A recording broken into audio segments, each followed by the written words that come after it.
आज का प्रवचन सत्संग सुख।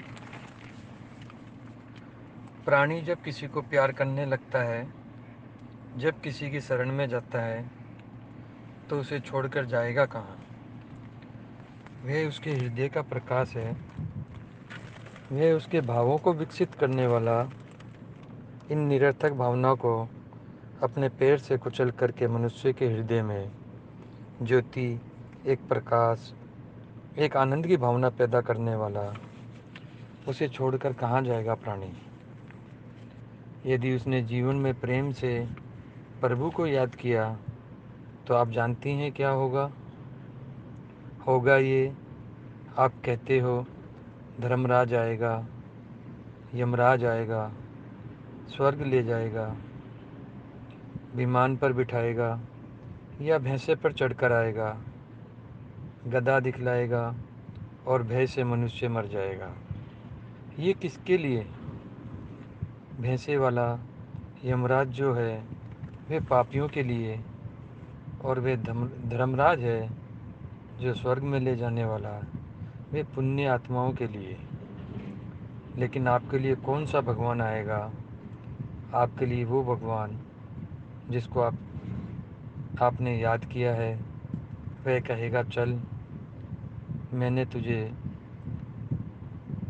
जीवन भर याद किया, तैने मुझे जीवन भर याद किया, आज मैं तेरा साथी, चल तू मेरे साथ। ये स्वर्ग, ये नरक यहीं रह जाएंगे। मेरा धाम जो है, ये एक ऐसा धाम है जहाँ केवल आनंद ही आनंद है।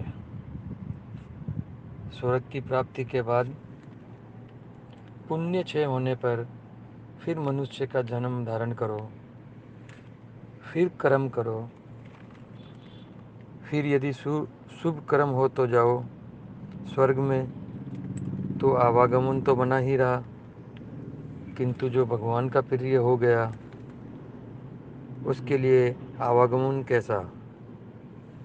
तो मैं एक परिवार की आपको बात सुनाता हूँ। एक माँ, उसके 4 लड़के। मैं आपसे ये सच्ची बात कहता हूँ, उसके 3 लड़के पास में और चौथा लड़का जो है राजस्थान में। माँ बेहोश पड़ी। लड़कों ने जब समझा कि अब उसका अंत आ गया, हम 3 भाई तो हैं और चौथे भाई को बुला लिया जाए, तो उसको तार दिया गया और वो शाम को पहुंचा। जैसे ही उसने पैर रखा तो माँ ने कहा, श्याम तू आ गया।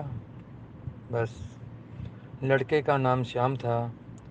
श्याम तू आ गया, बस यही उसकी आखिरी आवाज़ थी। फिर घंटा भर के बाद शरीर शांत हो गया। क्या मतलब इसका? शाम के लिए अटकी हुई थी, श्याम आ गया। माँ चली गई, श्याम आ गया, भगवान का भक्त चला गया। वो भी तो श्याम से बढ़कर है। आएगा श्याम, आप व्याकुल क्यों होते हैं? आपने सत्य का रास्ता पकड़ा है, सत्संग का रास्ता पकड़ा है। भगवान यदि किसी से डरता है तो सत्यवादी से, और अगर किसी को प्यार करता है तो सत्यवादी को। क्योंकि सत्य ही नारायण है। भगवान के अनेक रूप हैं, लेकिन प्रथम सत्य है और सत्य के बाद उसका अन्य रूप है। अगर सत्य न हो तो फिर नारायण की कोई आवश्यकता ही नहीं रहती। हम कोई पागल नहीं जो ये कहते हैं लोगों से कि भाई तू शरणागति ले, तेरे हृदय में प्यार की भावना आएगी। यही नहीं, एक दिन तू उस आनंद स्वरूप की गोद में बैठकर आवागमन से छुटकारा पा लेगा। मैं ये नहीं कहता कि तुझे मोक्ष मिले, तुझे स्वर्ग मिले, और ये मैं क्या कहूँ, और ये मैं क्यों कहूँ कि तुझे नरक मिले। ये तो तुम्हारे कर्म यदि तुम्हें नरक दिलाते हैं तो बात दूसरी है। मुझसे यदि कोई पूछे तो मैं ये कहूँगा कि प्रत्येक सत्संगी के लिए आप चिंता न करो, सीट रिजर्व है। आपकी सीट प्रभु के चरणारविंद में रिजर्व है। केवल सत्य का रास्ता आपको नहीं छोड़ना है। जिस दिन आप इस रास्ते को छोड़ देंगे, आप भटकते फिरेंगे। आप ये न समझें कि अपने धर्म प्रचार के लिए या अपने गुरु की महिमा सुनाने के लिए या किसी और चीज़ के लिए मेरा यहाँ आना हुआ। किसी ने मुझे भेज दिया और मैं चला आया। शरीर की अवस्था भी ऐसी नहीं कि यात्रा की जाए, लेकिन जब भेजने वाले ने कहा कि तुझे जाना पड़ेगा, तो बस नतमस्तक होकर मैं चला आया। ये जाना ये जाना और यहाँ आना किसके लिए? सत्संग के लिए। मैं क्या कहूँ आपसे, ये तीसरी बार मैं बोल रहा हूँ।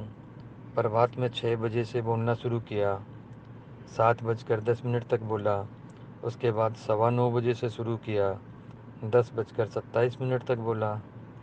और तीसरी बार ये जो आपके सामने बोल रहा हूँ, लगभग 25 मिनट हुए। बार बार इसलिए बोला जाता है कि न जाने कब इनमें से कोई एक खड़ा हो जाए। इतने लोगों में से यदि 2 भी तैयार हो जाए सत्य के नाम पर, भगवान के नाम पर, यदि 2 के भीतर भी भावना आ गई कि हमारा जीवन केवल बाल बच्चों के लिए ही नहीं, हमारा जीवन प्रभु के लिए है, तो ये बोलना सार्थक हो जाए। ये बाल बच्चे तो प्रभु के दिए हुए हैं, फिर हमें क्या चिंता। जिसने बच्चे दिए हैं वो अपने ही रखवाली करेगा। ये बीज फेंका जा रहा है प्रेम का, भाव का, भक्ति का। हरि ओम।